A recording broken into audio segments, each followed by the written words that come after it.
way of training, and once you explain that, can you do pretty much the same thing that the Hogan did? Kind of explain what got you into the business and who helped you to get started in this. But I'm interested to know myself, how in the hell you get to look like that? You jack, bro. Man, this is coming from somebody who's twice my size. Man, I'm trying to get like you, brother, man. You see those arms right there? Well, all you gotta do is get fat, bald-headed, black, and ugly. You look just like me. Well, I'm halfway there. Yeah, Monkey in the Barrel, #1 wrestling podcast. Yeah, when it comes to podcasts, they are the cream, the crumb. Yeah, dig it?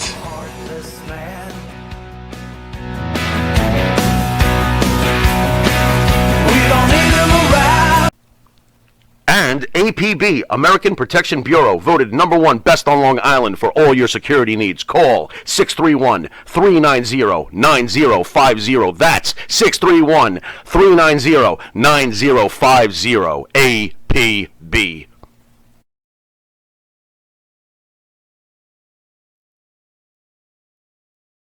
Do you treat your dog as part of the family? Well, so do we. So why not celebrate your pup's birthday with the ultimate party box? Check us out on Instagram, Twitter, and Facebook at Party Pup Info, and let us make your pup's party or any celebration perfection. Hi, it's Josh from Under the Table Hot Sauce. I'm here with my friend, the star of the show, Jimmy Farrow. Yeah, what's up, JB? Nah, nothing. It's been a hot summer, and for all your barbecue needs, you can go to underthetablehotsauce.com. 13 unique flavors to choose from, created and bottled in a Long Island kitchen. Underthetablehotsauce.com. Let's go chow, JB. Let's do it. All the flavor, twice the burn.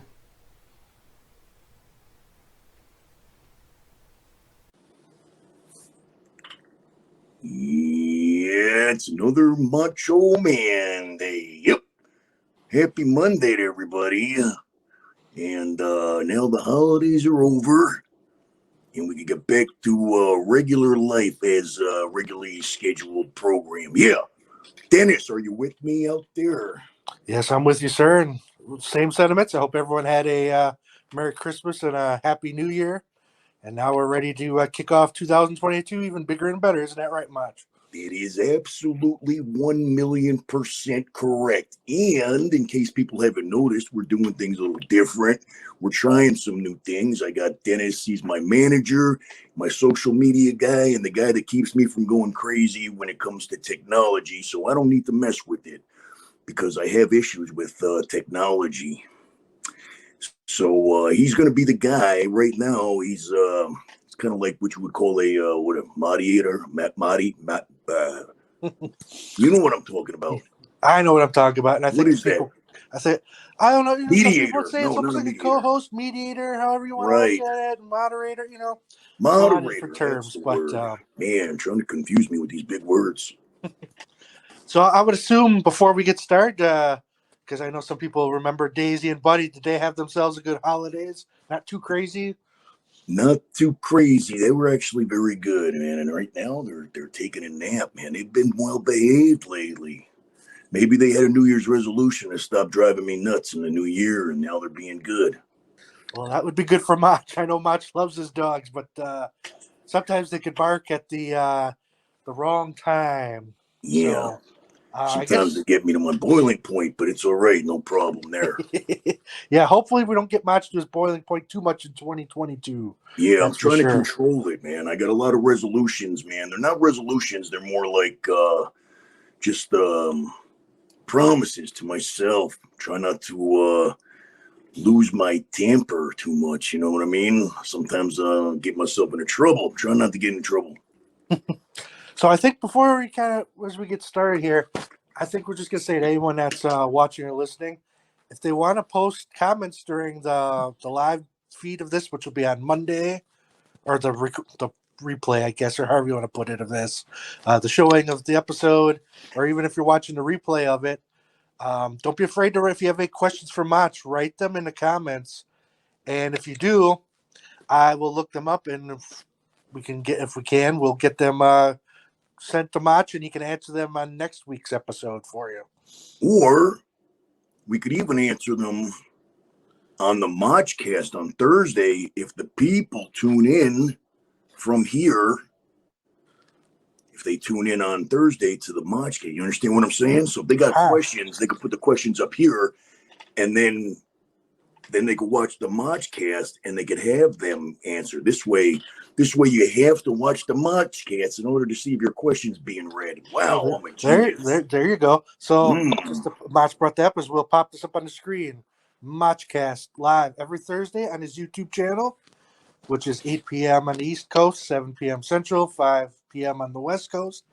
And as you can look in the screen there, it shows which is the Macho Man, which is his correct account. You go into there, make sure you like, share, subscribe. And if you ask a question on Monday, there's a very good chance you can have it read and answered for you on Thursday.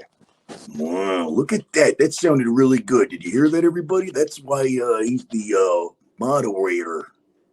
So if you don't get enough Motch during the week, make sure to also subscribe to his YouTube channel for the Motch-cast every Thursday. And he does other lives and stuff on there as well. So, but Thursdays for sure. Thursdays for sure. Yeah, there's the YouTube live from time to time. It's kind of sometimes just out of the blue, out of nowhere.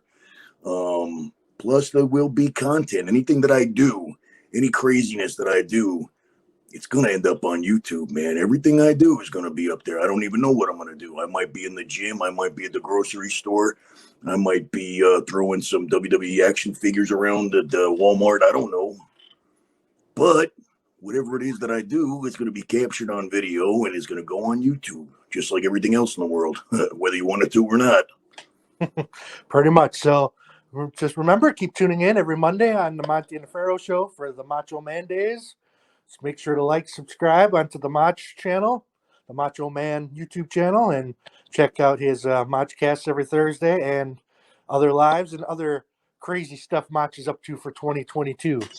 Man, out of control, man. Yeah, this is the year. This is the year that Motch is going to be out of control. Yeah. The madness is going to run so wild that if you didn't subscribe in 2023, you're going to have a resolution to kick your own ass for not subscribing in 2022. And we do know there have been some followers already that have seen you on the Monty and the Pharaoh Show. That's and right. Have followed you across the board. So big thanks to Monty and the Pharaoh for bringing you on. We have an episode every Monday. And let's do the thing, Motch. Let's do it, man. What are we talking about, man? Let's get right into, I know you wanted to talk about the pay-per-view that was yesterday. Yes, the last Saturday night. Pay-per-view. Of course I didn't see it, so you're going to talk about it, and I'm going to learn what happened on it, and then I'll tell you what I think about that. Ooh, goodness gracious. Now, I don't remember and maybe that's not a very good sign of a pay-per-view if you don't remember the matches necessarily, but I think the big news obviously coming out of that was before even the pay-per-view started, they advertised that Roman Reigns was not going to be on the show due to COVID, so they say. Although part of me thinks, because they usually don't announce that kind of stuff when somebody does, that maybe it's part of this storyline. Like they want to make you believe, which he was not there at the pay-per-view, but maybe that's all part of the plan all along. Well, I don't know, because I heard that a while back. Wasn't it like a house show or something like that him and a couple others, what was it? I don't remember if it was Raw or something, but not too long ago, a couple weeks back, there was a couple people that were supposed to be that were advertised. I think it was the house show at Madison Square Garden, and there was a few people that were supposed to be there, and it said that they weren't going to be there because of I don't know if they said COVID. I think they said something about travel stuff or something like that. I don't know. Well, WWE is never really, because I remember when this stuff first happened last year, that they didn't let that stuff get out. Like, they were mad when people were saying that they had it on social media.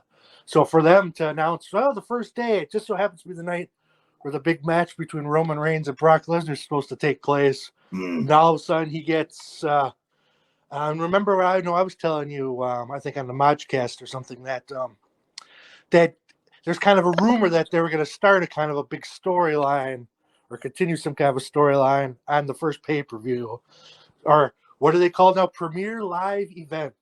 As they've Premier Live mentioned that event. many times last night. It's pretty much, they're now called Premier Live Events. It went from closed circuit TV to pay-per-view to Premier Live events.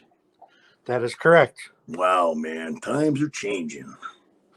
Yeah, and I don't know how everyone will think of that name. Personally, I guess I don't mind it. I guess I'm just so used to the word pay-per-view, but they're not pay-per-views anymore. So, but anyways, yeah, the main story was that Roman Reigns wasn't in the main event, so they threw Brock into the 4-way, which made it a 5-way for the Raw title. And well, spoiler alert for anyone who didn't watch, Brock Lesnar won. That I knew about. Yeah, I mean that's all over the. That's all over. Well, there's some social people media. that maybe knows and follow, so kind of a spoiler alert if you don't want to know. Brock won. The match itself was under 10 minutes between the 5 guys, but for me, I know some people on the internet are complaining, "Oh, the match was too short," but I think it was actually pretty good. You know, Brock started off giving people his suplexes. You know, everyone was doing almost like their finishers, kind of like, you know, Lashley and Lesnar got into it a little bit. And if anyone watched the end of the show, you know, Brock was celebrating the championship, and you could see Lashley was kind of giving that look like this isn't over. So, you know, maybe they'll change their mind. Maybe that'll end up being the match at WrestleMania. You know, a lot can happen yet. But I'm picturing it in my mind because I didn't see it.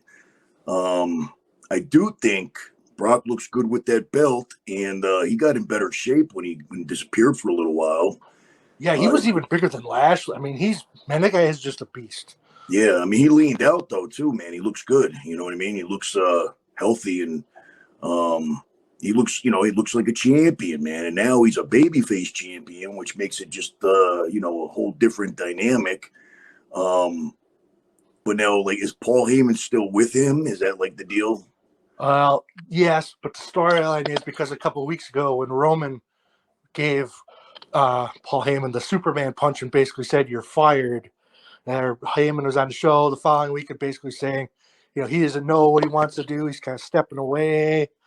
So, but, you know, Lesnar said last night during the show, like, you know, he's thanking his advocate, Paul Heyman, for getting him, you know, this opportunity and such. So, ultimately, I think the plan is that it's going to be Roman Reigns and Lesnar title for title. And maybe they're finally going to unify the titles. That's what I'm thinking, man. Because when you said that, yeah, maybe that was the idea then. Because I'm thinking, like, why would they change it like that and say that that Roman Reigns couldn't make it unless that was their idea? And they said, okay, well, you know, if Brock wins the belt, then they do the match, which is kind of interesting because of the whole Heyman thing. And then it's like, you know, like belt for belt or whatever, or, you know, or to unify it or something. So that might be because now there's a reason for it. You know what I mean? Interesting. Oh, yeah. And that'll make the match bigger in their mind because it'll be title for title. Title for title. You don't know which side Heyman's going to be on. You don't know if he's going to turn. You know what I mean? So I like it. I like it. Somebody's sitting in that writing room paying attention and doing the right thing. Wonder if it's Heyman coming up with some of these ideas. You know, you never I wouldn't know. doubt it, man. I wouldn't doubt it. You know, he should be.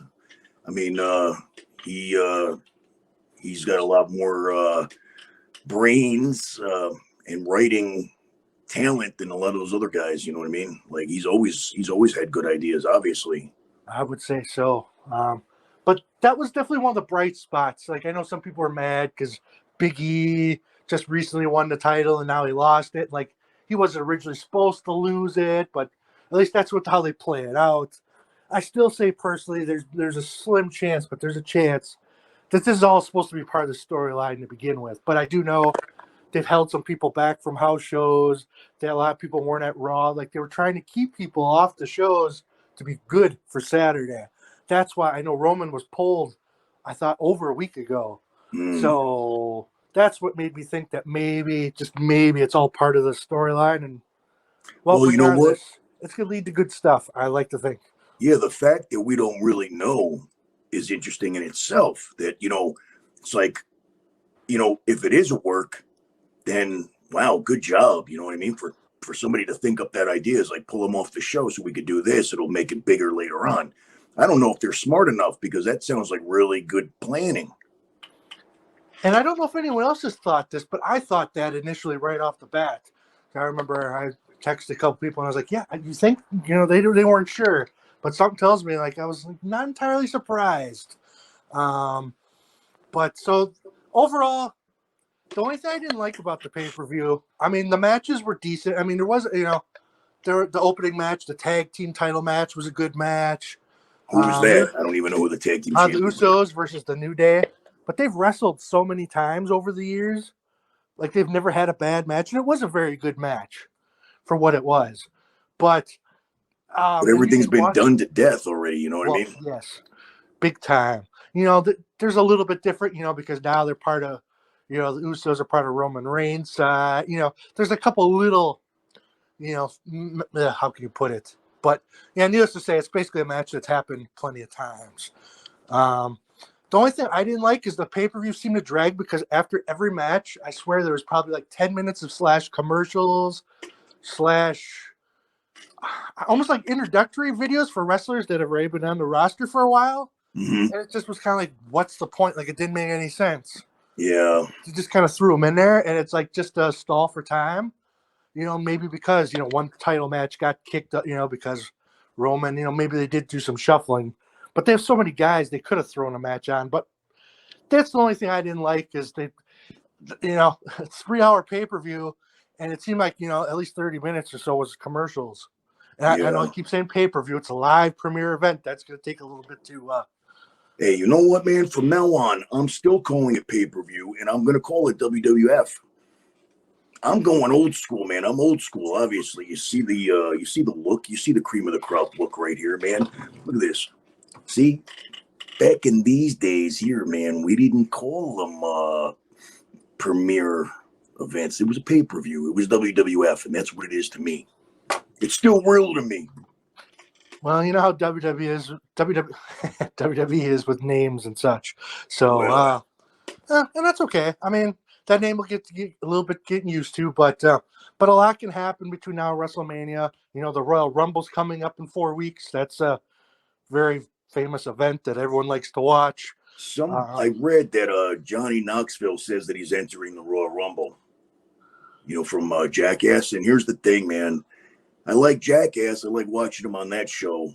I don't want to see him in the Royal Rumble, man. You know what I mean? Like, don't waste the spot for a guy like that. You know what I mean? Because they've done it before. And I know. He has a movie coming up in February, so it's probably a cross-promotion kind of deal. Yep. Anything for Vince to make some money, you know what I mean? Like, and I mean, hey, guess what? Everyone in business, they're all trying to make money. But yeah, I agree. That's a spot that could be, maybe they weren't going to win, maybe not, but maybe a Hall of Famer, or add those surprises in there. I mean, I'd rather see, I don't know, Honky Tonk Man over Johnny Knoxville, right. Somebody. But I mean, they got that. I think they have a pay-per-view then in February or March, possibly both. So maybe they'll do Brock and Bobby Lashley maybe before that. I know that's a match I'd like to see. I mean, those two big guys just going at it. And like I said, they did little bits last night where it was kind of like, all right, I'd like to see these guys go at it. I want to see more. So I think that was like a teaser, which would be nice. Yeah, they'll definitely. I mean, if you could see it already brewing, you know what I mean? And that just sounds like a good match, you know what I mean? It just sounds like, like just picturing that, you know what I mean? For those two guys, man. To me, it's like that's a marquee what wrestling match, looks like. And it's a match they haven't done to death. Mm-hmm. In fact, that they've never done, at least as far as I know. Maybe in OVW, I don't think so. I don't know, because that was before. They were there at the same time or no? I don't even know if they were down there at the same time. Yeah, I was going to say, I think there's a chance Lashley came a little bit later. He did. So, yeah, I don't think they ever crossed paths before. So, well, very interesting. They both dabbled in UFC a little bit. They both did college wrestling or high school wrestling, and now and they're both jacked, man. Those guys, you know, of course, I'm a little, you know, partial to the guys that are like big. That's what I liked, you know, growing up. I liked the guys that were like huge, you know, monsters. And so for me, it's like, you know, some people would say that, you know, I look at that and I go, that's what wrestlers are supposed to look like. You know what I mean? Those guys look like stars. And you can't deny that, man. You know what I'm saying? You see those guys in a ring, it's going to grab your attention. If you saw either one of those guys like anywhere outside of the ring, they'd grab your attention.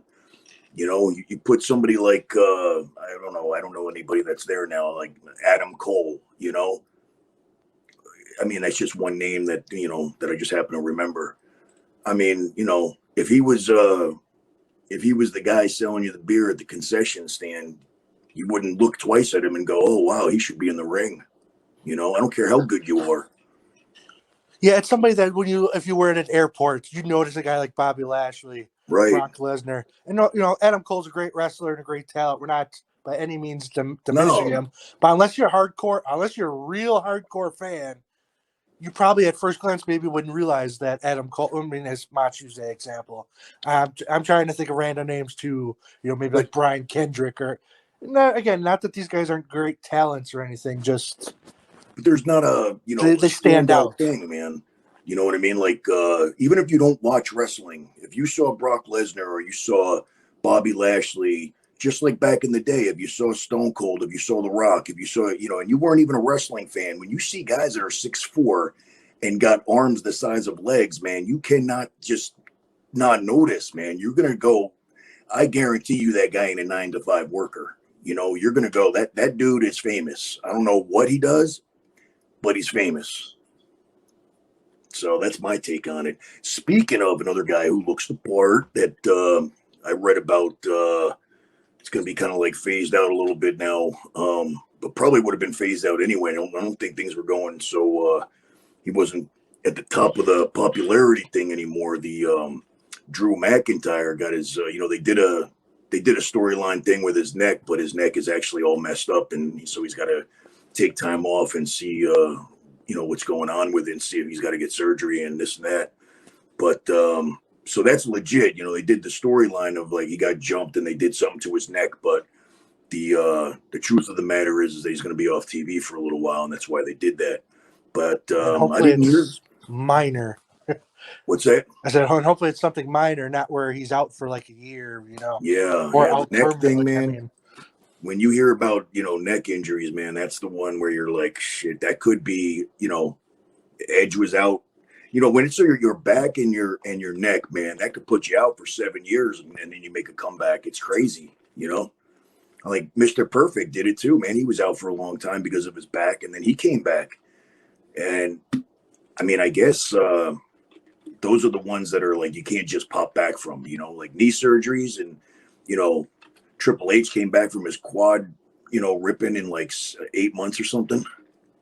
Yeah, needless to say, that neck. I mean, and plus the fact that a lot of times over the past few weeks he's wrestled once or twice on the same show. So I mean, that guy's a tough son of a gun. And yeah, they said he was like really he's been working with injury and working real hard. He's the kind of guy, man. He deserves a lot of respect because he really is a go-getter, man. He ain't just a talker, you know what I mean? So I don't know what happened. I know he was like the top of the top at maybe like a year ago or something like that, but I haven't really heard what kind of like, SummerSlam he was wrestling. Was it Sheamus? Oh God, you're gonna make me try to remember SummerSlam. Oh no, because I just remember that was the match that I walked out at that point because I was like, this. It wasn't. I don't remember if it was Sheamus, but I just remember like I just wasn't into it, and it was almost like they were building him to be, he did have the belt for a minute there, right? Oh yeah, he had the belt before that. I mean, for a good, pretty much like a good year. So like he had the title pretty much the whole the first time all the pandemic stuff hit. So when there was no fan in the crowd, he was their champion. So, maybe that's why. And he was kind of disappointed because he wanted to be the champion, obviously with fans around. Yeah. So it's like he got the title, but it wasn't. It was appreciated, but maybe not as much as if there was fans. But he's still towards the top of the card. He's definitely not an opening match guy. I wouldn't say he's necessarily in the main event picture, but he's not necessarily a mid carder. He's like kind of in between. So, although his match on the pay-per-view was a tag match, well, no, it wasn't even that was the pre-show match where the guy got hurt. Oh. No, it wasn't a pay-per-view. Sorry, live premiere event. No, pay-per-view. Sorry, folks. It's going to take a little bit to get that pay-per-view name out of You it. say tomato, I say tomato. Yeah, I don't Where care. the guy did a flippy-flop move and basically landed on dude's face. So. Oh, yeah, I heard about that. That somebody got his nose broken, right? Yeah. But that happens. That's not the first time. I remember when Cena did that and he continued wrestling for like 15, 20 minutes. Oh, man. Yeah, man. Cena's Seth nose was like. And just his whole nose shifted. Like, Yeah. Hey, for all those John Cena haters, you might hate the character, but he is a tough guy. He's had a lot of injuries and a lot of stuff. And, you know, when he did care about the fans and wrestling. I mean, he may not have been the greatest technical wrestler, but doesn't necessarily mean you have to be the greatest technical wrestler. Some of the top names in wrestling history were not necessarily the greatest wrestlers. Most of the ones, and even the ones that were great technical wrestlers, didn't use that because it wasn't like Stone Cold Steve Austin is a great technical wrestler, but that wasn't his, character. So you didn't see a lot of that. But he did a lot of the, kicking and stomping and all that, and giving the middle finger and all that. But like, if you've ever watched him as Stunning Steve Austin, man, back in the day, that dude, he could wrestle, man. He's not just a brawler because he can't wrestle. You know what I mean? Some guys are brawlers because they just can't do, anything else. But and that wasn't what they called for at the time. It just wasn't. Right. It wasn't. He just fit perfect. There's a lot of guys. You could say Hulk Hogan. I mean, yeah, sometimes he wrestled in Japan and stuff. He could wrestle if needed to, but that wasn't his. That wasn't his deal. That just wasn't his deal. And there's other guys. Ultimate Warrior wasn't his deal to be known as the greatest technical wrestler. That's why. Oh, he was bad. If you ever, I seen his almost like they brought him into the WWE, WWF. They brought him into the WWF as the Dingo Warrior at first, and he had like a dark match or whatever. And I have it on a video. I got a video, a DVD, and it shows like people's basically like their tryout matches before they actually untelevised. They're basically like house shows, So they had him. He was trying to do like arm drags. I swear to God, he couldn't do an arm drag. And then he was like, after the arm drag, he tried to put him in like a fucking arm bar, and he couldn't. He was like trying to figure out where to put his hands. I was like, oh my God, he really like that's not even like, it looked like somebody that was like in their second day of training, that was just doing everything like way too fast and way too sloppy and didn't know how to put a hold on, what I mean? Didn't know where to like put his hands, like he's trying to remember. Oh my God, man.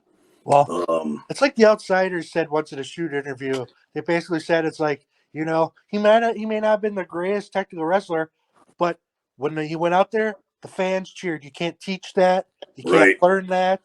It's basically either you have it or you don't. So he might have been limited, but when he came out that curtain around, and people went, and they did. They went nuts for that guy. Yep. Oh. He made more money when his music hit than somebody that's like I don't want to like insult anybody, but you take a guy like we don't have to mention any particular name. Yeah, you know what I'm saying. But like, what makes money is characters and charisma and it's not wrestling, man. It ain't wrestling. You know what I mean? The biggest stars in the business, the biggest money makers are the ones that didn't do shit. You know what I'm saying? So and I think Honky Tonk Man has said something in a shoot interview. Yes, to anyone first hearing me for the first time. Yes, I don't know everything about wrestling, but I follow a lot of different things. So I remember little quotes and stuff from shoot interviews, but like Honky Tonk Man said the same thing. You know, some of those guys that just they didn't have to be that great of a wrestler, but they got, you know, some of the biggest guys. People want to be like Stone Cold. They'll be like The Rock, you know, Hulk Hogan, all those guys because, you know, they were the biggest stars, and you know they weren't always, you know, like you said before, Austin and Rock could wrestle if they needed to, but and they did, but it wasn't the thing. It was the character and everything else. So the wrestling just fell into place afterwards. So Yeah, it just, you know, that type of wrestling didn't fit that type of character. You know what I mean? Like seeing Stone Cold Steve Austin do a drop kick, it just wouldn't make any sense, right? okay, But I'm sure he could. Where, you know, same thing with The Rock. I've seen The Rock do a drop kick back in his early days and stuff like that, but that's not his style. You know what I'm saying? Him dropping the people's elbow is his style. You know what I mean? So, but those are the guys that made the most money, man. It's like the ones that did the least wrestling and more, you know, worked on their promos and their character more. Those were the guys that made the money. But then you got the guys like Macho-Man who had it all, man. And there's a select few, I think, like Bret Hart. He wasn't good on the mic, but there were times that he was good on the mic.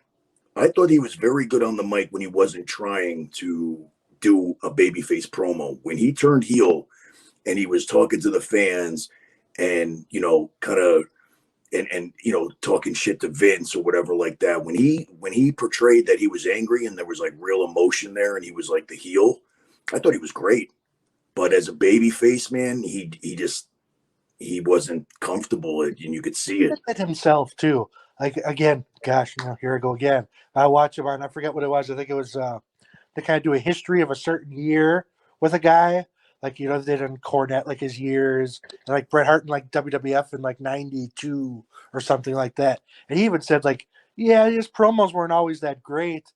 He seems to think that his best promos were back in like '96, '97 because, you know, there was real hatred there, and there was real, and it was kind of letting the real him be out there. Wasn't nothing really scripted. And Right. he said that was, you know, he said he was always not the greatest, but he got, you know, he got better for what it was. I mean, he still doesn't consider himself like the greatest talker, but he's definitely No. up there to, you know, he did improve. But again, you know, it's all Yeah, I mean, it's not everybody's thing. You know what I mean? Like, I mean, there's nobody in the world. I'm sorry. Like I was watching some stuff and, you know, cause I'm like, you know, like I said to you, man, we could talk about old school stuff all day. Like you could talk about the new stuff and I don't know what you're talking about, but I could tell you, man, like, I don't think that there was anybody better than The Rock ever in promos. And that means like even Savage, even Stone Cold, everybody. Cause you know why? He had everybody like hanging on every word and he was funny. You know what I'm saying? Like, and it was the 90s and it was the Attitude Era, so you could get away with saying stuff, but just the shit that would come out of his mouth, man, and the you know, the wise ass remarks and calling people names and, you know, calling Kevin Kelly a hermaphrodite, whatever it is. Called him Hermie. I know what he called him. Yeah, I'm not gonna say it, but yeah. And just, you know, just the things that he would say about the other wrestlers and, you know, and the shit that you can't get away with today. But man, I mean, he was funny. He could do a 20-minute promo and it's like watching a, you know, stand-up comedy, man, you know? And he was good at ad-libbing going along. Oh yeah. With different things too. So he knew, like I've heard Hogan and him say, like, especially during that match that they had at WrestleMania with The Rock and Hogan. And like everyone thought, you know, because Hogan was the bad guy, he was gonna get booed. And it was The Rock that was getting booed. And he learned to kind of not necessarily turn heel, but kind of do heelish kind of things and kind of play into it because the fans were cheering for Hogan. And like he was smart to realize, like, you know, okay, that, you know, and they switched gears a little bit because it's like, hey, this isn't going to work like that because you're getting booed like crazy and they're cheering for me. So he was very, very smart. So, I mean, he's not the top. He's definitely top 3. Easily. Let that be a lesson to everybody that's like in the wrestling business that thinks that, you know, they could call their whole match in the back. Because if you don't know how to work on the fly, see that right there, if they had it all planned out, and didn't know how to improvise, didn't know how to change things up if they needed to, that match would have flopped, man, because, they really did have to change the whole dynamic of it, man. And it worked because they both knew right then and there. They were like, okay, scratch what the hell we're going to have to kind of switch roles here. And that ain't easy to do, man. Nope. And I think we'll right at this moment. I think not to cut everybody short, but I think we're gonna take a quick little break, and we'll be right back. And we'll continue this with Motch-0-Man. Yeah. All right, Motch, we are back. We are back. We are back. Sorry to keep everybody in suspense. Yeah, but before I forget, we were talking about the pay-per-view, day one or whatever they were calling it. Live premiere event, yes. But Live premiere pay-per-view WWF event. Here's the deal, man. What's the deal? I heard about the Becky Lynch match, right? That she had a title match with Liv. I don't even know, man. Who was it? Liv Morgan. Yep. Okay, Liv Morgan.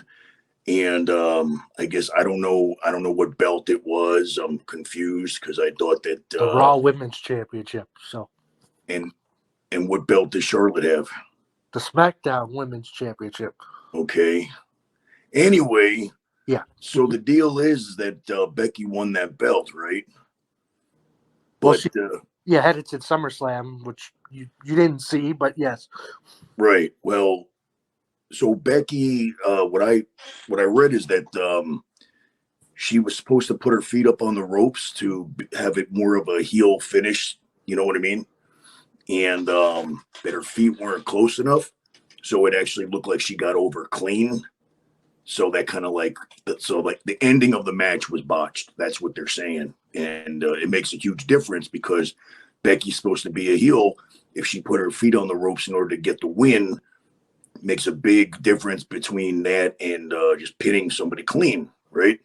So they're and that's kind of been her deal. She's been holding on to the ropes or putting her feet on the ropes, and that's kind of been the deal. She's been doing that for weeks now. So. That's even worse if it's like if people were expecting it and they saw her try to put her feet on the ropes and she didn't get them there. And obviously that's like the main. That's the whole story right there. And she didn't get her feet, on the ropes. So now it looks like she tried, basically she went for her finishing move and she didn't nail it. And it looks like she got over, without cheating. Now what? Now she's going to have to say, oh, I didn't have to cheat to beat you. And I don't know, whatever, you know what I mean? But they're saying, that was a huge botch, man. And, there's no fixing that. That's not good. Well, and it's kind of hard to describe, but if I showed you the clip, I could probably explain it a little bit better. But the thing is that Liv Morgan's move is kind of like when the opponent is up against the rope and she kind of jumps and does a move. It's really hard to describe, but she does a move off the ropes. And Becky countered her finishing move is basically pretty much like the rock bottom now. Okay. So they already were up. They were kind of already in the rope, kind of mixed up. So she kind of had a little bit of trouble, I think, even getting her up for the slam part because they're so entangled with the ropes. So I think it was kind of a deal where it would have been it was a cool idea, but maybe they didn't test it out, or maybe they tested it beforehand and it worked fine. And then when it got to the time to actually do it, and it didn't work out. But the whole kind of ending, I'm not going to say it seemed botched, but it just seemed not as crisp as it could have been. But if she was supposed to have her feet on the ropes in order to win, and that didn't happen, that's a huge botch. It's a botch because the whole move itself, if they got tangled up in the ropes or whatever, and that's the reason why, then, it just sounds like a huge botch, man. Nobody's fault. Things happen. Finishes have been, botched to shit before, worse than that. No, never. Yeah, look at the Royal Rumble thing there when Cena and Batista went out at the same time. You couldn't plan that. You couldn't have them hit the floor at the same time, no matter how much you tried. Yep. And it happened. And then on top of that, Vince comes out and blows both of his quads. But you want to talk about a bad day at work? Wow. But anyway, that was going back talking about the pay-per-view. Yeah. Or live premiere event. Yeah, I know. I'm going to try. I mean, I'm just saying it that way because I'm just trying to get used to it because, I mean, it's not, they're not doing pay-per-views anymore. But the old school nostalgia, I get it. You know how long it took me to say WWE? I remember I still had a hat that said WWF and I wouldn't stop wearing it even though it was WWE. And funny thing, man, I don't know why, but like I think I was doing it had to have been one of those like training camp type of things with Dr. Tom. And so I knew him because I did a couple of his camps all over the place, because if you want to learn from somebody, you learn from Dr. Tom. And I remember like talking to him and still calling it WWF, and he was getting mad. Like, it's not WWF, it's WWE now. And I'm thinking in my head, man, what the fuck? Like, you know what I mean? Like, relax, man. Like, but yeah, I mean, they were like real serious about not saying it. Like, even just in a conversation with him, I guess they really wanted to drive that home in case you got hired. You know what I mean? Like, don't slip up. Well, and it's kind of weird too, because even like on their network, like they kind of black out anything that usually says it, but a couple things do slip through. But usually, if they even say that, WW, you hear beeped out, Yeah. because it just, I suppose it's all has to do with the World Wildlife Fund and. Yeah. See, but I'm wondering because I've seen footage before where they bleep it out, and then I've seen other footage where it's in there, and I'm thinking it's because of like maybe past a certain point. I think, like, you know what I mean? Like if it was a long time ago, they could say it, but if it was after the lawsuit or something, then they're not allowed to say it, past that date or something like that. I don't know. Well, and it's really weird too, just even watching some of the stuff on network because I know it's not the network, the Peacock network or TV, but since that guy that created all their music had left a couple of years ago, I don't think he's given them rights to use the music. So some guys' theme songs are generic theme songs. Why would they get rid of, man? That guy's been there forever, and he has come up with every single like superstar's music. I can't remember the whole deal on that. I don't know if that was part of their budget cuts or if he decided maybe he just, maybe, who knows? Maybe he had a different gig or, hard to say the deal. But well, he was a big part to do with, with stars. God, yeah, he created so many theme songs. It's insane. Is it true that Edge came out to the Brood's deal again? Yeah, it kind of starts off at like the first 30 seconds or so is like the Brood, and then it turns into his theme song. Oh, so he comes out, kind of does the deal. But yes, he did. Yes. Does he still come out from the fire? Yes, he did. Yes. Okay, cool, man. I like that. But yeah, because the whole thing they're doing with the Miz and Edge, which I ultimately think is going to lead. I could be wrong, but I think it's going to eventually lead to Miz and his wife versus Edge and his wife at WrestleMania. Oh, wow. Yeah, I like it. Because Beth Phoenix used to do NXT commentary. She decided, she stepping away from that. She said to be home with family. But everyone seems to think that was home. Yeah, get ready for training because she's going to come back for his match. So it's, they were been insulting Edge. And, it's always been Edge and that, or, the Miz and his wife. Miz has got the purse kind of deal, hitting people.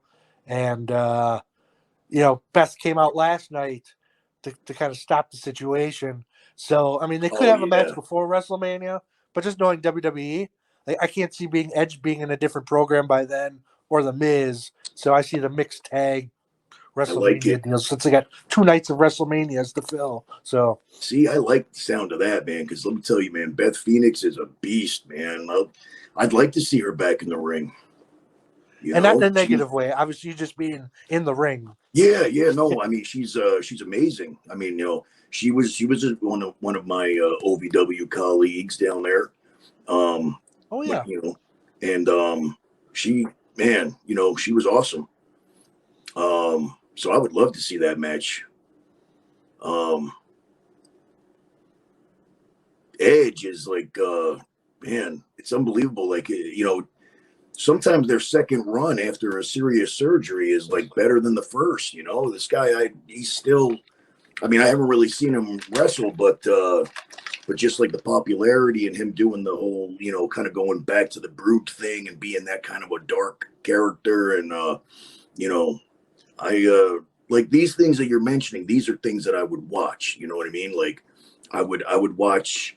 If there was a mixed tag, I would watch that match. If it was Brock and Lesnar, I would watch that match. If Mania, is going to be these matches that you've mentioned, I might actually have to watch the whole show. But I'm sure there'll be a lot that I'd want to, fast forward through. Well, yeah, and and a lot could change, especially with the way the world is these days. And there's already talks. Are these arenas going to be at full? Not even just due with attendance, but just with stuff going on. And now some states are mandating this. So I mean, a lot could change within a couple of months. But WWE's goal is Texas, that big stadium in Texas where they did 100,000 people.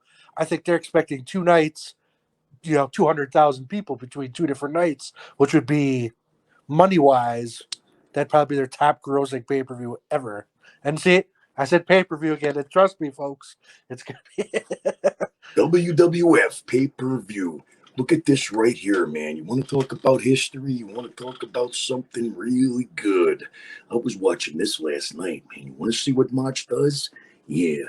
This right here, this DVD in my hand right here has some of the best matches that weren't even pay-per-views, that were just on Raw in the beginning of when Raw was new. So disc one, that's probably more like the early days, right? Where like when the Steiners were there. Yeah, this is 93 to 97, and then they got 97 to, I don't know, what is it? Because it's a 3-disc.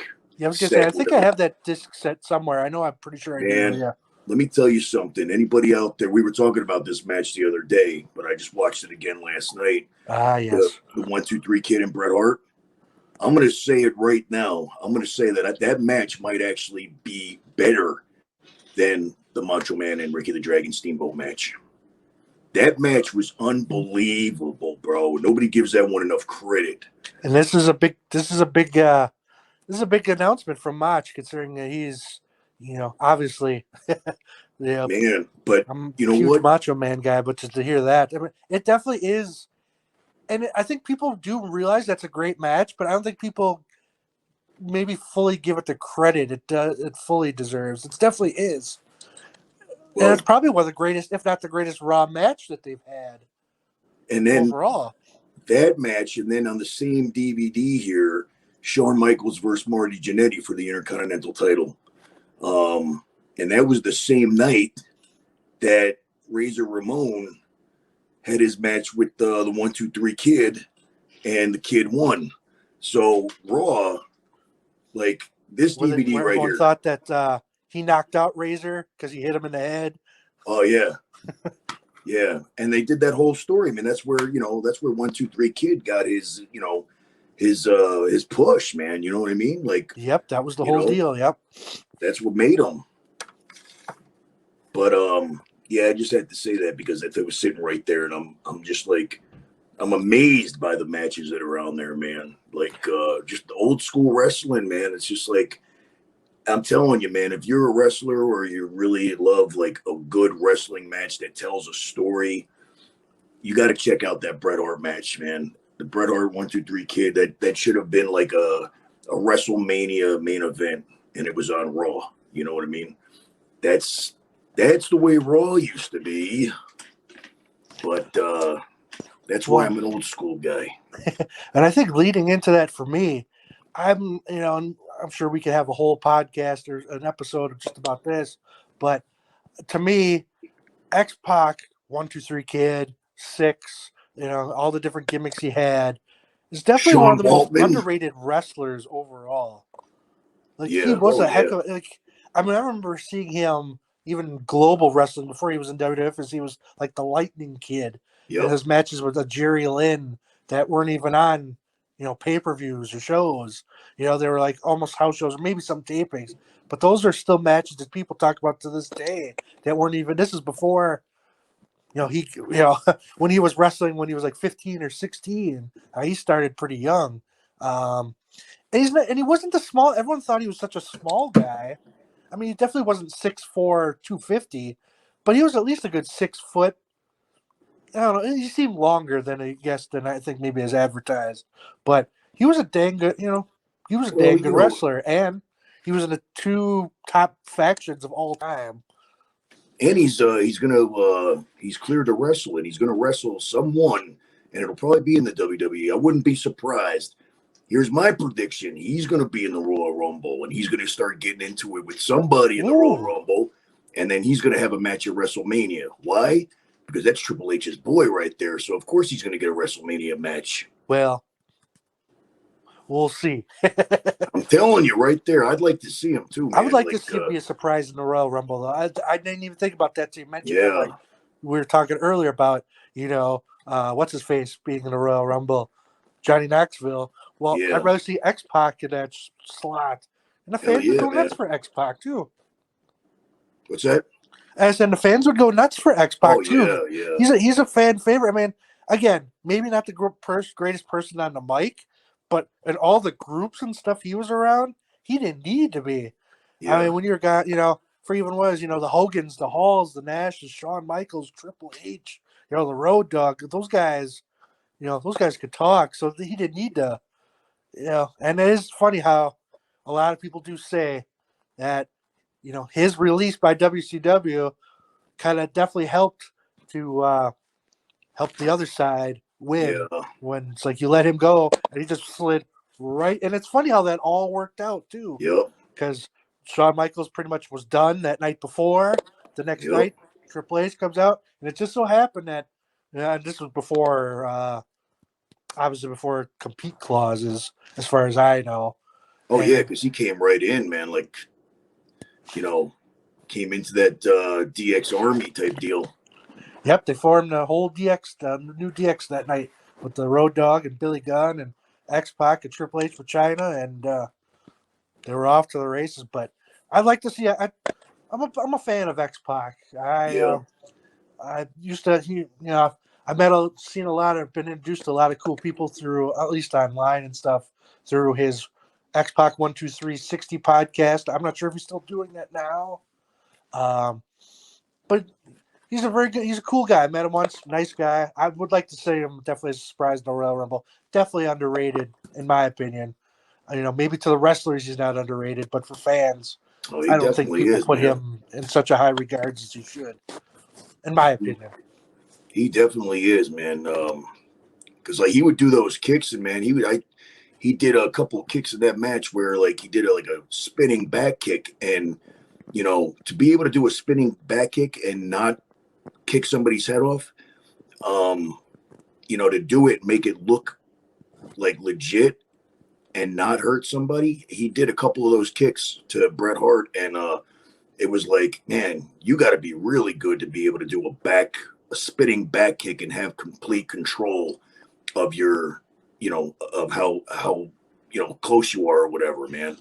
Oh yeah, for sure. And I'm sure eventually some shot somewhere connected with somebody, but if he didn't, that is a talent for sure, because when you're not even looking at the guy and you're spin kicking, I mean, that takes skill, to say the least. Yeah, man, that's why, that's just one of the things that was great about that match. I could watch that match all day and just start picking out, I could probably notice a new thing every time I watch it and go, wow, man, that was, on both their parts, man. They both really did such an amazing job that night. I'm surprised that they didn't, that was like the only match that I've ever, seen them have. Like they work so well together. It's almost a shame that that's like the only match that I remember ever seeing with them. Yeah, at least singles match. I want to say, yeah, maybe they were in some kind of tag matches or something, or Survivor Series. I can't remember the complete history, but yeah, no, considering I think that was the first time they had ever wrestled and to have that good of a match. And they were both baby faces at that time, so it was a babyface match, which made it even more interesting I mean, you got to watch it. It's just like they told a story that was unreal because they were both baby faces. Bret Hart was the champion at I was the gonna say, time. I was just about to ask. Brett was the champion, right? Yeah, Yep. Okay. and it was a championship match. They were both, baby faces for the most part. Of course, in a babyface match, somebody kind of has to like be the heel, even though it's babyface. So Bret Hart was more of the aggressor. You know what I mean? He was more of the heel. But at Yeah, the same time, I get you.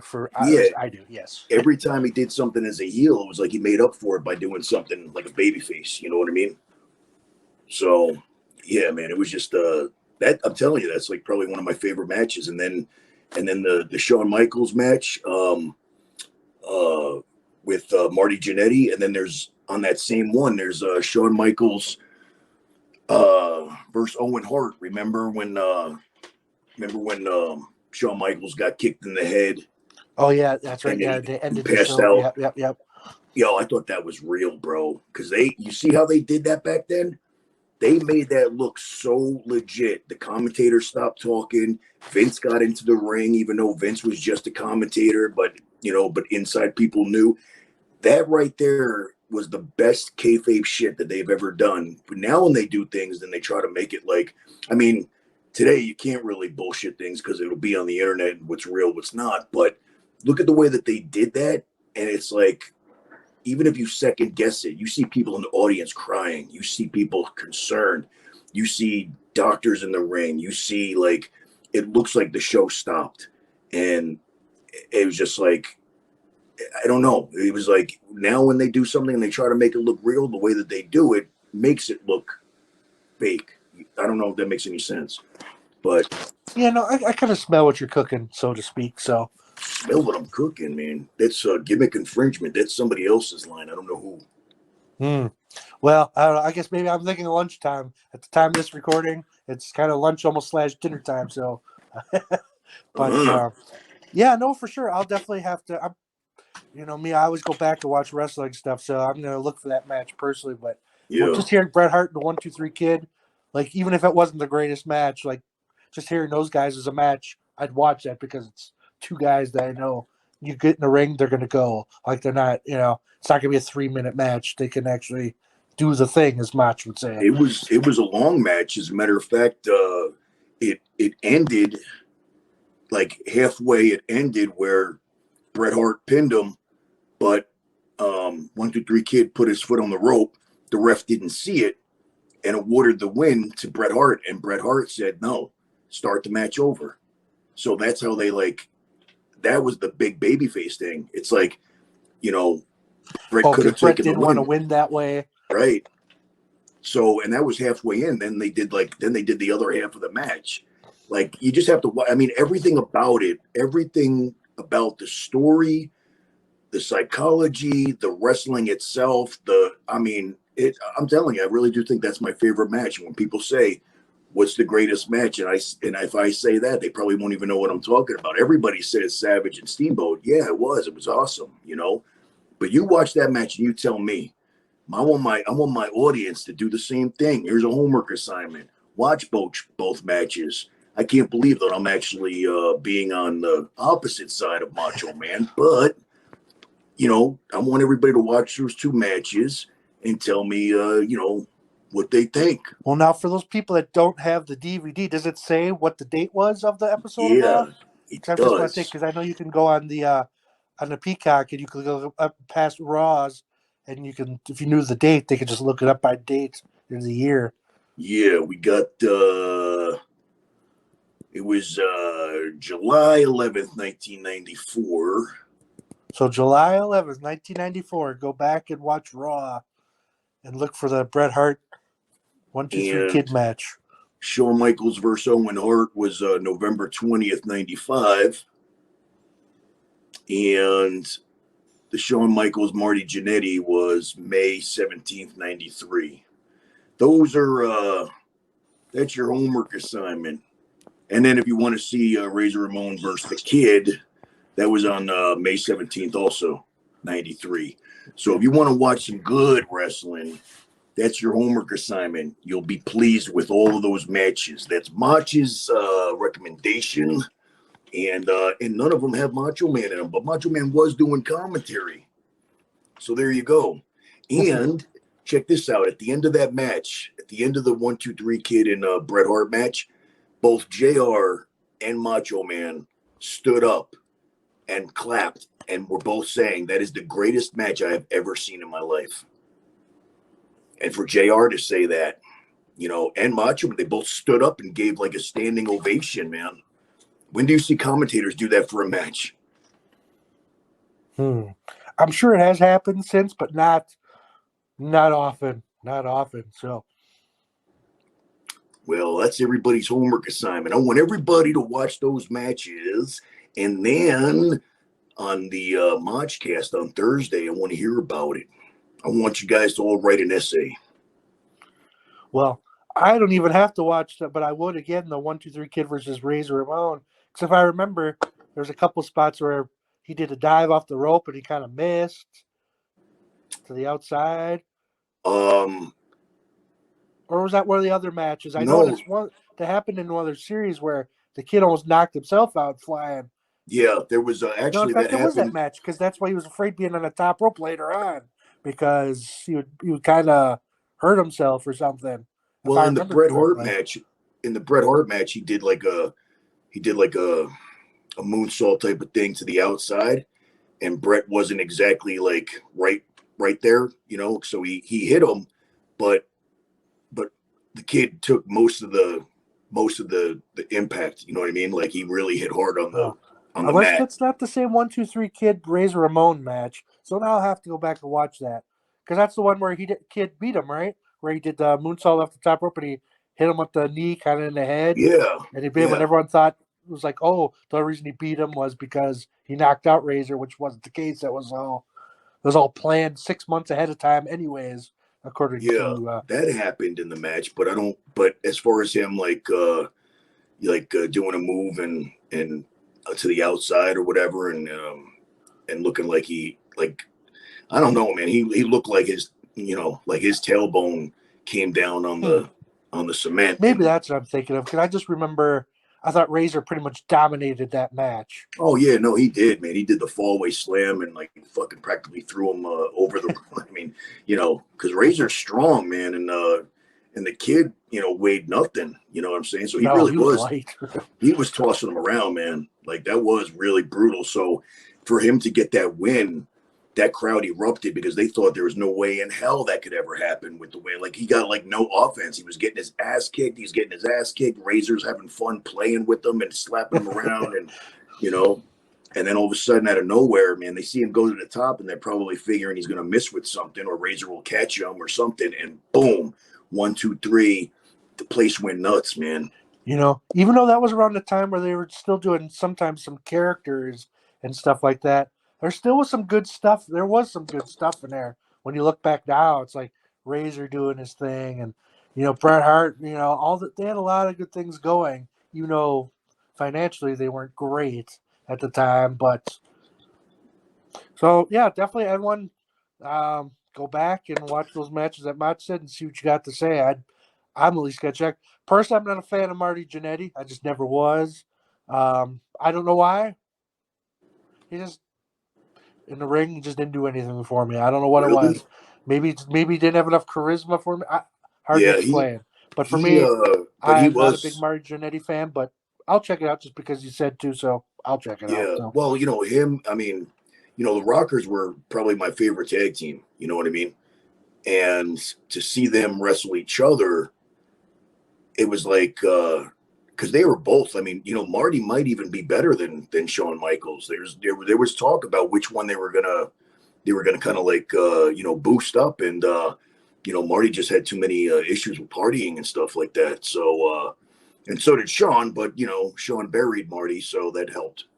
We ain't going to talk about that, Well, yeah, and for anyone watching the Monty and the Pharaoh show, you might want to look back. I think there might have been not sure exactly what happened or what year episode it was, but check up the Monty and the Pharaoh / Marty Jannetty. I think there was some kind of a little in-studio incident, so there's a little plug to the Monty and the Pharaoh show.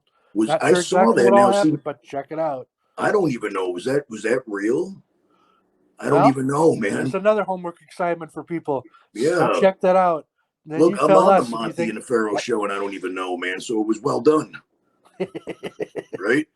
Yeah. So there you That go, was the first people. thing I More thought of, homework. man. When I went to New York and I went and it was in that studio, the first thing I thought about was the Marty Jannetty thing because I saw that in that studio, and that was the first thing I thought about when I walked in. I was like, oh, it looked familiar to me, and I'm like, oh, that's where Marty Jannetty was, And then I don't know, like some of it looked legit, and then some of it looked like I don't know, is he really, But maybe I got questions for Monty and the Pharaoh myself, huh? But for anyone that's, or maybe people have already seen it and know what happened, Mm. go check it out. Let us know what you think. Was it part of the deal? Did Marty really go off? I have to go back and look it up myself because I didn't. I know I've seen it before, and I was just I guess I didn't know the deal, but so there's definitely homework assignment for everyone. Motch has got some match for you to check out. If anyone wants to listen to me, check out the Marty Jannetty and the Monty Nefero incident on the Monty Nefero YouTube channel. I'm sure if you enter in the search engine, Marty Jannetty, Monty Nefero, something will pop up. Probably a Yeah. whole list of things. Just like if you enter in Motch-0-Man on YouTube, and that's Motch, the letter O, MANN. You'll find his YouTube channel, and you can check out his videos. You'll find Watch. everything on there, actually, right? If you type in my name, my YouTube channel comes up, all of my social media comes up, right? Well, not on YouTube, but through Google. If you Google search or if you go Yeah, on Instagram and channel Macho Man, you'll find him, or Twitter or Facebook. Yes, correct. all of that, everything, even things like TikTok that I don't even know my password or how to work that thing. It'll still pop up. There's some things on there. Yes, that's correct. And we got the website coming soon, right? Yes, no. We'll talk about that off air, but yes, I just want to get your finalization, and we'll rock it. So maybe on next week's episode of the Motch-0-Mandays, maybe there'll be a Motch website to announce. But And in the meantime, just because I don't have a website, if you think that I don't have merchandise out there, you're absolutely 1,000,000% wrong. If you go to TeePublic and you put in Motch-0-Man, you will see a bunch of shirts designed by Dennis. He designed all of the shirts that you see there, man. Very creative guy right there. And lots of different styles and lots of different sayings and lots of different but they're all cool, man. They're Macho approved. yeah, and it's not just shirts. I think you can some are coffee mugs and sweatshirts, hats, masks. So Things I didn't even know. make sure to go there and support the Motch. And I think on this Motch, if you want to close it out, brother.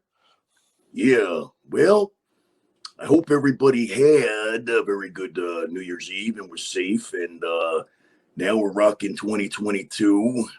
And I expect there to be nobody missing an episode of Motch-0-Mandays or the Motchcast on Thursdays. That's 2 days out of the week. But there's still 5 more days of potential content that you will be seeing.